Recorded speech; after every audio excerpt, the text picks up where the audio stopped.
And we now move to the agenda as is on the paper, and the first item on the agenda is questions to the First Minister. And question 1, Susie Davis. Diolch Llywydd. First Minister, will the Welsh Government's review of the individual patient funding review process extend to applications for all drugs which have not yet been approved by NICE or the All Wales Medicine Strategy Group? Well, preparatory work is currently underway in terms of the review, and detailed terms of reference will be agreed next month. Thank you, First Minister. I look forward to hearing more about that, because last week, in challenging my assertion that Afinitor is more readily prescribed in England than in Wales, you referred to 7 criteria which women in England must meet before they can receive Afinitor from the Cancer Drugs Fund. What you didn't say is that only women who don't meet all the criteria have to make their case through a process akin to the IPFR style application. Women in Wales still have to go through that process whether they meet the criteria or not. Between April and September this year, 279 women in England met the criteria simply confirmed by their own consultant, and the Cancer Drugs Fund paid for that treatment. Proportionally, you would expect 16 women in Wales to have benefited automatically from a Welsh fund. Can you tell me, First Minister, how many women in Wales meeting those criteria have received Afinitor as a result of the IPFR? And will you consider automatic entitlement to women whose consultants confirm they meet those 7 criteria? Well, I will, of course, write to the member with the information she requested, but it is right to say that it simply isn't the case that somehow there are drugs in England that are easily available as compared to Wales. There are processes that have to be followed there through the Cancer Drugs Fund as well. Bethan Jenkins. First Minister, I've been told by the organisation ABPI that there's such a thing called the named patient basis, which is part of the Medicines and Healthcare Products Regulatory Agency, that in certain circumstances the doctor can prescribe the medicine because the patient has a special need for it. I don't think that many people are aware of that particular process, and I was wondering whether you could work with the Health Minister to make people more aware of it, because if they do fall through the gaps in circumstances that Susie Davis has outlined, perhaps this would be another way forward for people to seek the drugs that they need. I see no reason why that situation cannot be publicised, and I'll discuss the issue with the Health Minister. Question 2, Byron Davis. Thank you, Presiding Officer. Will the First Minister make a statement on the development of bus services in Wales, please? Well, we are committed to supporting bus services now and, of course, in the future, and we're actively looking at ways to maximise value for money and secure the best possible provision of services in Wales. Thank you, First Minister. I asked the Transport Minister last week about the concessionary fares scheme and assurances that it would not be cut. There was expectation in the industry that an announcement would be made in the first week of December. Now the Minister tells me that she hopes to make one in January. Can you assure this chamber that the government will ensure that people who hold concessionary bus passes, which we strongly support on this side of the chamber, will actually have a bus service to use in the new year, and reassure the industry at the earliest opportunity that you will properly fund concessionary passes? Negotiations are ongoing. There was a meeting, I understand, last week. There is a meeting due this week as well. And our aim, of course, during the course of those negotiations is to achieve a settlement that achieves our aims and is fair to the operators. David Ellis-Thomas. Thank you very much, Presiding Officer. Would the First Minister agree that it's crucial for his government to connect bus services with an integrated transport system, that the recent development of the regular bus service to Cardiff Airport is crucially important in terms of integrating with aircraft, but it's just as important to have integration with trains across Wales? Well, that is true, of course. The most effective public systems are those that tend to connect trains and buses to the airports, and also, of course, to every port in the country, namely Wales, of course. First Minister, you'll be aware that a number of services have been cut and reduced in the Vale of Glamorgan, and that this is creating difficulties for residents living there in getting to work and to school. You have stepped in other parts of Wales where there has been a market failure in the bus service, and I wonder what you can do for the Vale of Glamorgan to make sure that people living in that area are still able to access an effective service. The Minister is aware of the situation in the Vale of Glamorgan, as members will be aware of what happened in Ceredigion particularly, and I know that she is monitoring the situation to see what might be possible in the future. We now move to questions from the party leaders, and first this afternoon the Leader of Plaid Cymru, Leanne Wood. On Thursday this week, the results of the South Wales programme will be announced. More than 60,000 people participated in that consultation. The response will be given the day after the very last plenary session of this term. That means that there will be no opportunity to scrutinise the announcement until the new year. First Minister, can you tell us how this is an example of transparency? And can you also tell us whether your government agreed to the timing of this announcement? Well, this isn't a government announcement, it's a matter for the programme board. There will be ample opportunity for members to scrutinise. First of all, of course, the community health councils will need to express a view, and they will, of course, arrive at that view in due course. But I'm sure that members will be fully able to scrutinise the decision before any final decision is made. You didn't answer the question, First Minister. I asked you whether you agreed to the timing of this announcement. Today there has been yet another negative report on the organisation of our NHS about Betsy Cadwaladr. Yesterday there was further criticism of poor performance in transferring from ambulances at A&E. These are pressures which are likely to get worse under your centralisation proposals. Now, the BMA are saying that consultants are overworked. The Royal College of Surgeons have also called for a widespread inquiry into the Welsh NHS. Too many people are starting to see this looking like a crisis.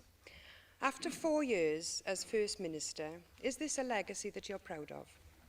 Well, I'm proud of the fact that we see improvements in cancer treatment times, where we are in the same position as England now.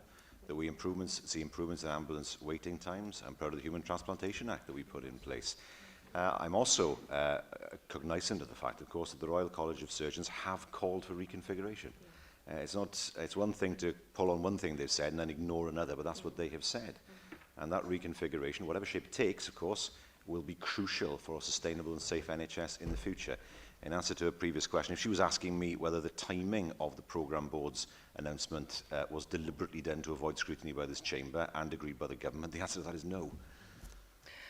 First Minister, it sounds like you're saying to us, crisis, what crisis? You come here and you are in denial about the state of the health service every single week. OK, let's look at education then. An Estyn report out today says that you are not doing enough to break the link between poverty and educational attainment. Last week, PISA results showed Wales to be the worst ranking in Western Europe. You may well have an anti-poverty minister, but you have no anti-poverty strategy. In health, in education and on the economy, Wales is bottom of the league. First Minister, when you first became First Minister, you said that your leadership would be all about delivery. Has he delivered? No. After 4 years in charge, First Minister, when can we expect to see some evidence of delivery from you? Well, I mean, the script is kept to, of course, once again. Crisis, what crisis? I mean, she should avoid cliches like the plague. You know, but, there we are. So, we expect this week after week. Well, I mean, when it comes to health and education, things are moving in the right direction. When it comes to the economy, it's simply untrue to say that we're bottom of the league when it comes to the economy. We're doing far better in the northeast of England, the northwest of England, the West Midlands. Our unemployment rate is lower than London. Our economic activity rate is higher than Northern Ireland. We are in the middle in terms of the UK, and we've had to, of course, undo the damage that her party did when it ran economic development, which she tries to forget, of course, when they were in government. The reality is we have in place Jobs Growth Wales, the most successful scheme for recruiting young people into apprenticeships, probably in Europe, and I doubt whether there's a better one in the world, actually. If you look at what we've done with the Wales Economic Growth Fund, if you look at what we've done with enterprise zones, we only saw this week what's happening in England with enterprise zones. All those promises of jobs have had to be scaled back by between 70 and 90% because of the overestimate, the wild overestimates they put in place to begin with. No, we are a government that delivers. We are a government that has made sure that the lives of the people of Wales are improved. Economic Growth Fund, enterprise zones, expanded Flying Start, a new Tackling Poverty Action Plan, the Organ Donation Act, the cap on domiciliary care charges, the Active Travel Bill, the Wales Coastal Path, the negotiation of devolution of tax and borrowing powers, the blacklisting ban, the carrier bag charge, leading the way forward on recycling, the foundation phase, student finance support, houses into homes, help to buy Wales, 500 community support officers delivered, the first anti-human trafficking coordinator in the UK. I'll stop there, Llywyd, because I've already gone further than the entire length of the Plaid Manifesto. We now move to the Leader of the Welsh Liberal Democrats, Kirsty Williams. First Minister, yesterday, for the second time in as many weeks, Wales made the UK news headlines for all the wrong reasons. On average, Welsh patients spend the most amount of time stuck in the back of an ambulance waiting for a bed in an A&E department. In fact, between August and October this year, one ambulance took an amazing 6 hours to discharge a patient into hospital. Is that an example of the assembly of delivery that you promised us? Well, the average handover time for patients in Wales is 20 minutes, which shows that the time that she has made mention to is an exception to the rule. It's all very well picking out an extreme and trying to present that as the norm, when in fact that isn't the case. It is the case that most people wait for approximately 20 minutes, and that's 6 hours, although difficult to explain and justify, is an exception. The average is Welsh patients wait longer than anywhere else in the UK, and that comes in the wake of the news that our educational results, according to PISA, were worse than the rest of the UK. In fact, we barely made it into the top 40, despite you promising me time after time after time that we would do better. We do have a higher jobless rate and a lower economic growth rate than the rest of the UK. And with regards to apprenticeships, First Minister, the number of apprenticeships in Wales has dropped 30% in the last 5 years, whilst at the same time it's tripled in England. Are these yet more examples of the assembly of delivery that you promised us? Once again, she refers to figures that are untrue. And that is that she claims that the economy in Wales is doing worse than anywhere else. It is simply not true on a basic reading of the figures. If you look at unemployment, if you look at employment, if you look at economic inactivity, we are doing better, as I've said, and I'll repeat it again, the northeast of England, the northwest of England, the West Midlands. We're doing better on unemployment, for example, than London in terms of economic inactivity in Northern Ireland. We sit somewhere in the middle. That is the reality of it. Our unemployment rate is 7.8%. It is just north of the UK average figure of 7.6%. So it's simply not right to say that Wales is doing worse than any other part of the UK. That is preposterous. I mean, when it comes to education, we've accepted there's work to be done, of course, with PISA. That much we understand. But if she wants me to, I can read out once again what we've delivered over the course of the past year or two. Because unlike her party, we make promises that we keep rather than break them a month or two into government. Kirsty Williams. First Minister, back in May 2011, you promised us your government would act with humility in the face of the problems Wales faced. Your answers today show nothing but contempt and complacency in a selective reading of the figures. First Minister, I've seen very little evidence of humility from you in the past few weeks, but isn't it the case with a record like your government on health, on education, on jobs, on economic growth, there is an awful lot for you and your government to be humble about?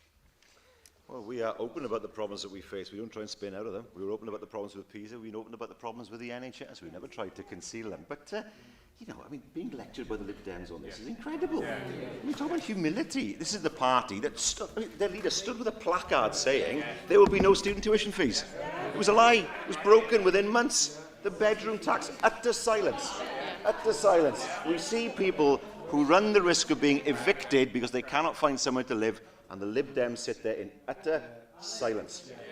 They talk about humility. If any party wants to show humility, it's the Lib Dems, because they have much to be humble about. Now we move to the Leader of the Opposition, Andrew Archie-Davis. Thank you, Presiding Officer. First Minister, how many people slept homeless in Wales last night? Well, it is impossible to answer that question, as well he knows. Well, it's not impossible, actually, because if your government started to collate the data as other parts of the United Kingdom do, you would have a base idea of the problem you need to deal with. Last Wednesday, I had the privilege to go out with one of the charities based here in Cardiff to help on the breakfast run.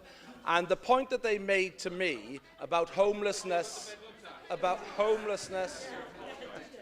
about homelessness in Wales was that your government, since 2007, has failed to collate any statistics to help understand the scale of the problem in Wales. Will you today commit to your government working with local authorities and the charities to collate these figures so that you can begin to address the problem of long-term homelessness on our streets? We already collect figures for homelessness, and they are figures that we make reference to during the course of questions and elsewhere. But the reality is this: I just can't quite believe that the Leader of the Opposition is standing there and telling us that he has been on the streets talking about homelessness, and he defends the bedroom tax. There is no policy more calculated to put people on the streets to live than his own policy of the bedroom tax.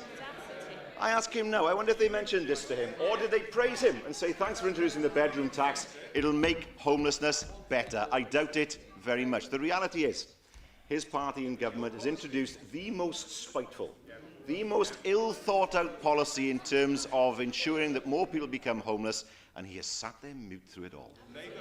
I have to say, when you hear the First Minister and his backbenchers and the parties of the left, they seem to think they've got the freehold on poverty. Well, they have got the monopoly on poverty. They helped to create more poverty than any other party. When you look at the figures, more poverty was created after 14 years of Labour than any Conservative government. I asked you a very reasoned question. Which the charities are putting forward, that sadly since 2007 the Welsh Government has failed to collect the statistics on long-term homelessness. The individuals that I spoke to last week on the streets of Cardiff were not on the streets because of the single occupancy tax. They were on the streets because many of the problems that they faced through mental health, for example, domestic dispute, and those were the issues that needed to be addressed. So why on earth is your government not working with the homeless charities to address this by undertaking a simple measure of the problem so that your two poverty ministers, because you have two ministers to handle poverty after all the initiatives you brought forward, can actually put something in place that will help those individuals who find themselves on the street night after night, year after year, First Minister? Well, I can tell you that 5,795 households were accepted as homeless across Wales in 2012 to 13.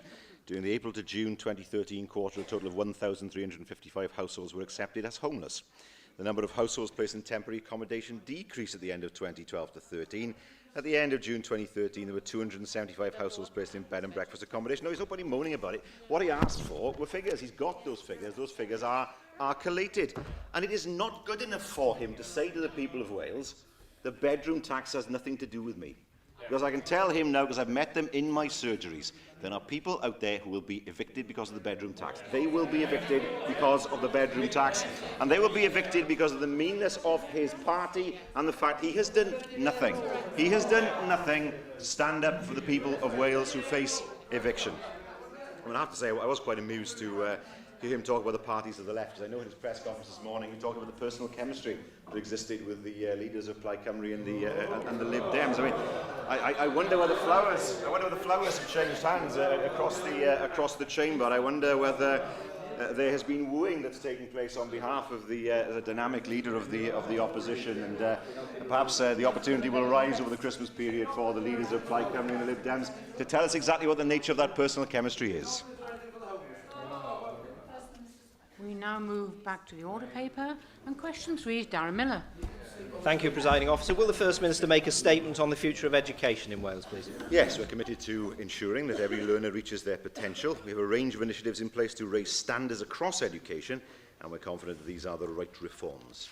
First Minister, there's no doubt that the PISA results, which showed us right down at the bottom of the UK League table that were published last week, are a cause for concern and indeed national shame here in Wales. What work are you doing with the providers of education in the faith sector in Wales to perhaps work with them to raise standards? You'll be aware that faith schools generally perform better than non-faith schools, and the diocesan offices across Wales in both the Catholic Church and indeed the Church in Wales, I'm sure would want to work with the government in order to improve standards across the board. I don't see there's evidence that faith schools perform better. There is. There's Well, variety in the. I've seen the figures. There's variety in terms of the performance of all schools in every sector. And I thought from the beginning of his question he was suggesting that it was the faith schools' fault that the PISA results were as they are. That clearly isn't the case. We will work with all providers in the state sector in order to ensure that PISA results improve in the future. That is what we have said on many occasions. What we will not do is fragment education in Wales, and we will not cut education spending as his party wishes to do. Simon Thomas. Diolch, Llywydd. Prif Weinidog. Thank you, Presiding Officer. First Minister, evidence is currently being gathered by Estyn, particularly in the recent report on Welsh medium learning in the foundation phase, and that demonstrates that the criteria for the foundation phase and the learning techniques are starting to achieve their aims, and that children are starting to reach the level that they should be attaining because of the techniques being adopted. Could you therefore give a pledge to keep the ethos of the foundation phase despite the necessary pressures that exist to increase standards across the curriculum? Well, one doesn't have to be done instead of the other. I met this morning with Hugh Lewis, the Minister, and Shauna Davies, who's going to carry on with her reporting back on the teaching of Welsh, and her very good work will also feed into the structure of Welsh medium education. Education to ensure that people are able to speak Welsh, that's in a better way in the future. And of course, we have seen what the foundation phase has done in order to grow and develop and improve standards in Welsh education. First Minister, yesterday it was my pleasure to visit Pembroke Power Station. One issue that was raised with me was the relative difficulty that RWE have experienced in recruiting key skilled workers for particular functions within that organisation. While Pembrokeshire College had got strong links with RWE, they had consistently to go further afield than Swansea or Cardiff in sourcing candidates for their year in industry internship. What steps can your government take to working in partnership with both local authorities, universities and other partners? What steps can your government take to improve the situation so that RWE can deliver for the local communities in Pembrokeshire, particularly for the highly skilled end of the market? So we have, of course, schemes such as Jobs Growth Wales and Pathways to Apprenticeships, but our FE colleges have a good record of supporting industry locally wherever they are in Wales. And we would want to work with the college and indeed with Pembroke Power Station to increase the number of potential candidates for the year in industry in the future. If the member would write to me expressing the difficulties that are felt to be there, then we will of course look to see how those difficulties can be addressed. Question 4, Anne Jones. How is the Welsh Government ensuring that the heritage of the Welsh language is celebrated? Well, we support many projects in support of the heritage of the language. They include the National Eisteddfod, obviously, the Urdd Eisteddfod, the purchase of Caer Gors, the home of Kate Roberts. We will be celebrating 150 years of Oladfa in Patagonia, and of course we had the recent Womex Festival, of which Welsh music played a significant part. Well, thank you very much for that, First Minister. And can I say thank you for a meeting with the Town Clerk and and also Gwyn Humphreys, who delivered a lecture on the 450th anniversary of the translation of the Book of Common Prayer into Welsh. That was an act steered through by the then MP Humphrey Llywyd, and I think it's been credited as being one of the things that's kept the Welsh language alive in all of those years. For me, that's an important example of how we can actually celebrate our rich culture and our heritage.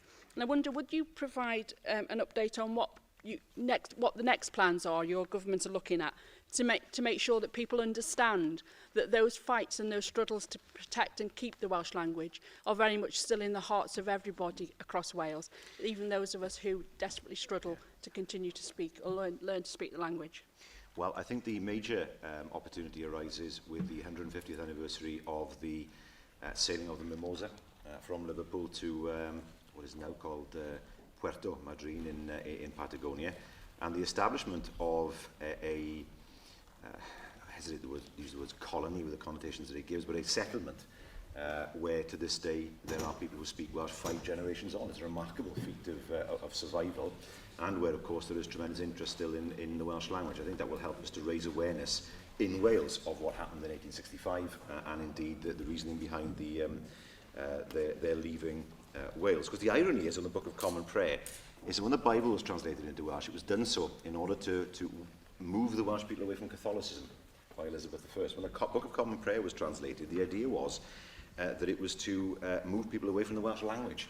Because the idea behind it originally, when it was presented in Parliament, was that people could look at the Welsh version, look at the English version, and then understand English better as a result. Though I suspect the reality was that most people couldn't read neither language. But nevertheless, that was the irony of the translation of the Book of Common Prayer. Davis. The heritage of the Welsh language is obviously clearly part of the heritage of Wales, but it's also part of the heritage of the UK. Have you spoken to any representatives of the other governments in the UK about how better to inform their nations about the Welsh language, promoting its importance here in Wales as a living language, but as also as part of their stories? Well, I mean, through the work we do, for example, with the British Council, they have a role in terms of promoting Welsh heritage and the Welsh language, although the primary role is, of course, ours. But nevertheless, we always seek to promote the Welsh language both within the UK and outside. Bethan Jenkins. First Minister, this week the Book of Aneurin was put online by the National Library for Wales. It includes one of the oldest poems, the Gydag, and it's good to see that this has been digitised so that more people, young people particularly, can actually read what is part of Welsh language heritage. Do you have any ideas as to how to expand upon this work, perhaps by providing more apps so that people can access Welsh language heritage, and how that can be expanded among the general population in Wales? Well, I know that the Books Council, for example, and the National Library, for example, are always seeking ways of expanding the knowledge of the Welsh language heritage. And I'm sure they will consider every way of ensuring that as many people as possible know about the Gydag and where it was written in the first place, of course, and the fact that it's one of the very first Welsh texts. And what's exceptionally interesting, of course, is that although centuries have passed since it was written, it is possible with a little bit of work to understand the meaning. Question 5, Keith Davis. Thank you, Presiding Officer. Will the First Minister provide an update on the Welsh Government's work with the National Eisteddfod? Well, following the publication of the report undertaken by the Task and Finish Group, I met with the Chief Executive on the 5th of December to discuss the report's recommendations. The Eisteddfod, of course, is one of our important partners, and we will be discussing the government's response to it soon. Thank you for the response. Because the Carmarthenshire Eisteddfod in 2014, with their planning taking full account of that work, and one of the themes of the recommendations is to reflect local culture. Do you agree that holding the Eisteddfod in Llanelli will give us a good opportunity to demonstrate what we have available locally, and that events throughout that week, such as the very successful Grav show by Ysgol Estrada, is an excellent way of doing that? Well, yes, of course, it's exceptionally important, the fact that the Eisteddfod will be taking place in Carmarthenshire is important to the language there, and it's very important to understand the heritage of Llanelli as a town. The town itself has lost the language for decades now, although the heritage around the town, especially to the north, it's retained there. But it's important that everybody understands the legacy that the language has given Llanelli, so that people can understand how strong the Welsh language was in the town at one time. Burns. Thank you very much, Presiding Officer. Minister, I was delighted to hear your commentary to Keith there, because obviously Welsh language and Welsh culture belongs to everybody, including non-speakers. And I was wondering, what more do you think could be done by the National Eisteddfod to encourage more non-speaking Welsh people to come along and enjoy that rich cultural event? I think the Eisteddfod's done a great deal thus far. There's always more that could be done, but I think that the mould was very much broken in 1988 when the Eisteddfod was held in Newport. There had to be a change of tack in terms of promoting the Eisteddfod in an area of Wales where Welsh was at that time spoken by 2% of the population.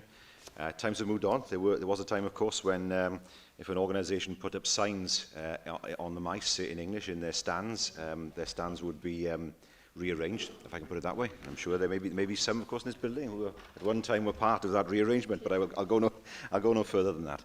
I think things have changed immensely. The fact that there is translation there now, the fact that the Eisteddfod has reached out to those who are non-Welsh speakers is an immense improvement. And certainly a great improvement from the way things were, particularly in the 1970s. And we will continue to work with the Eisteddfod in order to improve their appeal to those who are not Welsh speakers. Rhowch, Yorworth. Thank you, Presiding Officer. There is a recommendation in the Roy Noble report that we need to increase the funding to the Eisteddfod. Do you see any scope to bring funding in from other budgets other than the main culture budget, for example, the economy and tourism budget, in order to promote the role of the Eisteddfod in terms of its ability to bring economic benefits to Wales during the summer months? Well, the tendency is, of course, to consider the Eisteddfod as solely a cultural event, but there are opportunities as regards job creation when it goes to a particular area. I discussed this with the Chief Executive to see how it would be possible for us to look at other sources of funding the Eisteddfod, not just in the public sector, but also in the private sector, to strengthen the whole foundation. Will the Minister make a statement on the avoidance of never events in hospitals? Well, all NHS organisations must have effective systems in place to ensure that all practical steps are taken to prevent never events. When these rare events happen, I expect them, of course, to be reported immediately, to be investigated thoroughly, and for corrective actions to be taken. First Minister, as you've already identified, never events are unacceptable and avoidable events in healthcare and include, for example, wrongly prepared high-risk injections, wrong route administration of chemotherapy, and 23 other specific events. 12 never events have occurred within the Betsy Cadwallader Health Board since March. Can you tell me how many never events have been reported to the Welsh Government in the last 3 years? And given that they're not, shouldn't be occurring at all, what action has been taken to improve the leadership and management of never events? Well, I don't know where the figure of 12 comes from in terms of never events. I can say that 9 never events were reported in 2012 to 13 and 7 in the first 6 months of this current year. I suspect what is happening, however, is that some events that are not technically never events are treated as such because of their seriousness. And where those events are identified, even though they are technically not never events, I would expect them as well to be investigated thoroughly and for steps to be taken to correct the situation. Lindsay Whittle. Well, First Minister, you are quite right. These events are indeed devastating for the individuals. But I do believe we need to know the root causes of such serious events so that they never happen again. Is it poor communication amongst staff, inadequate staffing levels, overworked surgeries? What do you think, First Minister? I don't think there's ever one particular reason for a never event. There tend to be different reasons in different parts of Wales. They are sometimes to do with human error. They are sometimes to do with organisation. Sometimes there will be other reasons as well. But what is important, of course, is that where never events do occur, they are fully investigated and steps taken to ensure that they do not happen again. I mean, looking at the list of never events that have taken place in Wales, much of them seem to be human error. Some of them are to do with record keeping, I would suggest, and I suppose I'm guessing at this point. Some of them may be to do with organisation, but I think it's pretty fair to say that each event is, although rare, an event in itself in terms of circumstances, but that's why it's so important, of course, that circumstances are investigated thoroughly, because A, they are rare, and B, they tend not to be linked to each other. Kirsty Williams. First Minister, when I raised this issue of never events earlier in the year, the Welsh Government said that there was guidance in place to prevent them from happening. Could you demonstrate to me what steps your government takes to ensure that that guidance is acted upon and followed? Yes, the National Patient Safety Agency developed a number of patient safety solutions, some of which aid the prevention of never events. All those solutions are monitored on a quarterly basis by ourselves, and the results are published on the Wales Patient Safety website. The NHS Delivery Unit supports organisations as well to implement outstanding actions and to share best practice, and some of those solutions have been implemented on a national basis. For example, the WHO Surgical Checklist Patient Safety Alert has been implemented through the 1000 Lives Plus programme. I'm sorry. Question 7, then Andrew Archie-Davis. Thank you, Presiding Officer. First Minister, will you make a statement on Welsh Government performance figures? Yes, the Programme for Government annual report shows that despite the challenging financial environment, progress is being made in many areas of public service delivery. Thank you, First Minister, for that answer. Within the last week of the autumn term, the Business and Enterprise Minister confirmed that the key performance indicators would be made available for the enterprise zones before the end of the year in written questions that I've had. Are these figures still on target? And would you agree it is regrettable that those figures haven't been made available to members while the Assembly is sitting, given that the latter 2 weeks, obviously, we will be in recess? Those figures are imminent in terms of their release. Members will be made aware of them as quickly as possible. I'm sure there will be the opportunity to scrutinise ministers and myself on those figures when the Assembly returns. Mick Antonev. Will the First Minister outline any progress that's been made to improve Welsh ambulance performance results in the RCT area and in Wales as a whole? Well, there has been an improvement in ambulance performance in RCT, although it's still short of the target, that much has to be accepted. I can say that 46 additional paramedics have been recruited and are now operational since September, with 22 more staff in post by the end of January. This is across Wales, I should add. These additional staff will improve service delivery and support the hard work of existing staff. First Minister, of course you have a number of targets around economic development. When do you predict Wales will have a buoyant economy? A vibrant economy. A buoyant economy. A buoyant, define buoyant. I think it will be some time before we are in a position where we were pre-2008. I think that's inevitable. I think the UK will be a long time before it's in that position. There are so many factors that are difficult to predict.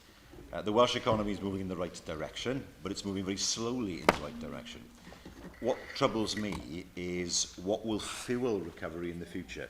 What is needed is for people to see a real increase in their wage packets. Unless they see that, they will not be able to spend, and therefore demand will be depressed and the economy won't be sustained. So we can do what we can as a government from our point of view, but secondly, of course, it is important that the UK government sends out the message that people do need to see real increases in their salaries and wages in order to get the economy going. In terms of when that might happen, I know that some of the world's economists are saying the end of this decade. Wales can't be divorced from the economy of the UK or Europe in general, but of course we do need to see all levels of government working together in order to deliver a faster recovery than has been seen in the UK thus far. Question 8, David Rees. Will the First Minister make a statement on the delivery of services by Wales's fire authority? Yes, the fire and rescue authorities are autonomous independent bodies, and it's for them to determine the risks and required provision of services in their geographical area.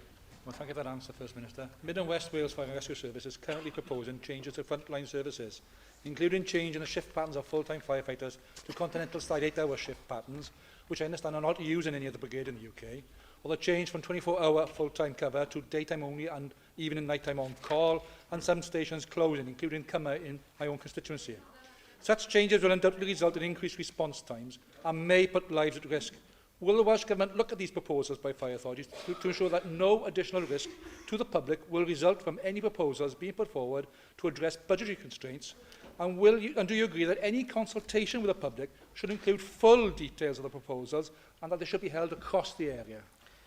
Yes, I understand that the Fire and Rescue Authority have said there will be no station closures at this time, so I can give the member that assurance, which I'm sure will be welcomed by him and his constituents. It is, of course, for Fire and Rescue Authorities themselves to determine the risks and required provision of services in their geographical area. In doing so, they must, of course, undertake robust risk assessments to enable them to consider the impact of their decisions on the safety of the public. And I would expect them, of course, to be as open as possible with the public in terms of any changes they might propose. William Graham. First, statistics show, unfortunately, that firefighters have come under attack on over 150 occasions in the past 3 years. And more worryingly, of those 87 serious attacks, only 3 have led to prosecutions. What can your government do to raise awareness of this and to say that these attacks are wrong and must stop? It's difficult to know, of course, what the state of the evidence was with some of these cases, but 3 is very low compared to the number of attacks there have been. Let me make it absolutely clear on behalf of the Welsh Government that where, this is true of all people, of course, but this is in relation particularly to the fire services, where fire officers are attacked, particularly in the course of their duty, I would expect to see the police take action, I would expect to see prosecutions, and I would expect to see convictions. The fact that they are fire officers is neither here nor there. I take the same view with regard to NHS staff. There is no excuse whatsoever. I don't care what condition people are in, particularly if they've had too much to drink or if they are in some way distressed. There is no excuse for attacking people who are going about their business of saving lives. And I expect to see prosecutions where fire officers and others who are working to help people are concerned. Roger Glyn Thomas. Prif Weinidog. First Minister, the fire and rescue services throughout Wales are facing an exceptionally difficult situation. They have to make difficult decisions in the context of the cutbacks in the money they receive, the funding they receive from the Welsh Government. Will you work and collaborate with the fire and rescue services and the local authorities to ensure that the basic services that save lives in our communities aren't affected? It's not just a matter for the fire and rescue services alone. You, as a government, have the responsibility of collaborating with them to defend those services. I can say that the Minister is to visit each and every fire and rescue authority over the next few weeks to discuss with them what the challenges they face in their areas are, and then we can work with them as a government. Peter Black. Thank you, Presiding Officer. First Minister, although the Mid and West Wales Fire Authority has ruled out station closures for now, I understand there is still the possibility of a merger of Gwestiynau'r and Pontarddulais fire stations, which will effectively leave both areas having a slower response from just one fire engine. Can I ask what oversight your government has in terms of ensuring that when fire authorities do make these sort of changes, the safety of local people and their property remains paramount? Well, first of all, we expect fire authorities, of course, fire and rescue authorities, to have plans in place that ensure people's safety.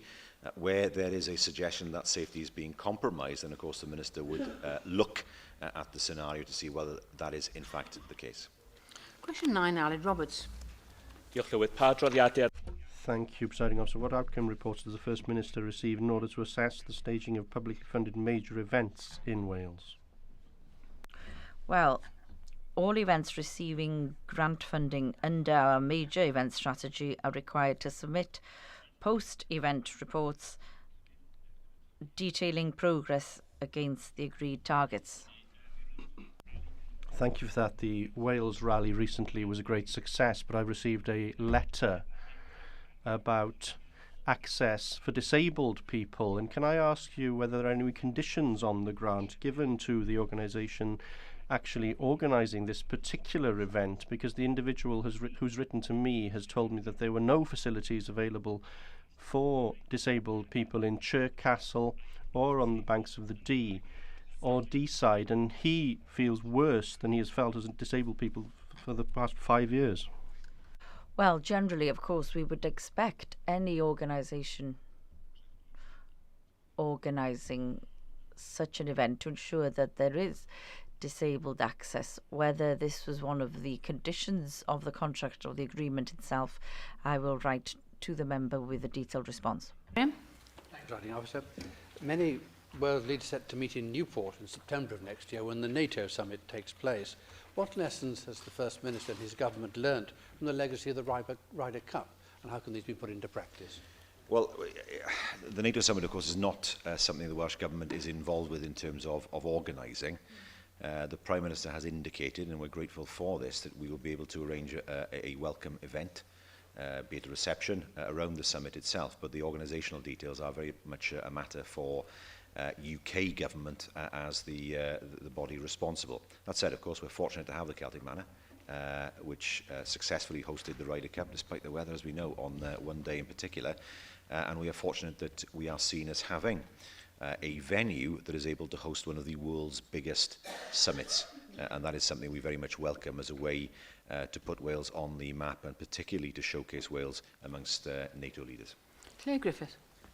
Diolch Llywydd. Mae denu... Thank you, Presiding Officer. Attracting major events, particularly sporting events, depends upon having adequate stadia or appropriate stadia. North Wales has recently been part of staging the Rugby League World Cup, of course. Can I ask you what assessment your government has made of sports stadia in North Wales and the potential that exists in investing, not perhaps directly through government, but certainly to invest in order to develop the infrastructure so that we can attract more major events in North Wales? Well, we have considered this because at present there are some stadia, for example, Arias Park and also the Wrexham Racecourse. We're not sure that the number of terraces are adequate there, and because of that it means that some sports cannot take place in any place where they don't have adequate number of seating and seats. Very much money has been invested in Arias Park as regards the field itself and the stadium itself, and that now is the foundation of the under-20s team that plays there regularly now. And this is one of the things that we're considering, namely in what way we can improve the standards of the assets of some of the North Wales stadia. And this is something that we will be considering in future. First Minister.